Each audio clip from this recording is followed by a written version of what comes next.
শেখ হাসিনা দেশ ছাড়ার সাথে সাথে দেখতে পাচ্ছেন গণভবনের যত জিনিসপাতি আছে সব সাধারণ মানুষ নিয়ে আসতেছে, মাছ থেকে শুরু করে হাই পাতিল যা কিছু পাইতেছে, ফ্যান ম্যান যা পাইতেছে সবকিছুই মানুষ নিয়ে আসতেছে। বন্ধুরা, আপনারা সরাসরি দেখতে পাচ্ছেন আমাদের এই চ্যানেলে আইচি লিমিটেড। যদি আপনাদের এই ভিডিওটি ভালো লাগে অবশ্যই পেজটিকে ফলো করে দিবেন।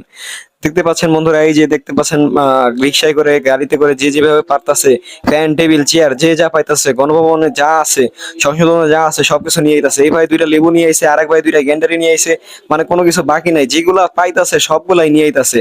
এই ভাই হাতে করে দুইটা লাইট নিয়ে আইছে, আরেক ভাই ফ্যান নিয়ে যাইতাছে, কম্বল বিছনাপাতি কোনো কিছুই বাদ নাই। গাইস, আপনারা দেখতে পাচ্ছেন সংসদ ভবন পুরো লুটপাট হয়ে যাইতেছে, সংসদ ভবনে আর কোনো কিছু বাকি নাই। মোটামুটি জনগণ যাবে এই যে লাগেজ একজন নিয়ে যাইতেছে পুরো ভাঙ্গা ভঙ্গা করে, ঠিক আছে, যে যা পাইতাছে পুরো কাভার আপ করতেছে। গণমানুষের মিছিল নেমে গেছে রাস্তার ভিতরে। আপনারা দেখতে পাচ্ছেন বন্ধুরা, ফ্যান ম্যান যা পাইতাছে যা যে পাইতাছে সবকিছু লুটপাট করে নিয়ে যেতেছে। আসলে আমরা খালি হাতে শুধু ভিডিও করতেছি। এই যে দেখেন গাইস, ফ্যান নিয়ে যেতেছে, ভিডিও করতেছে, দুইটাই এক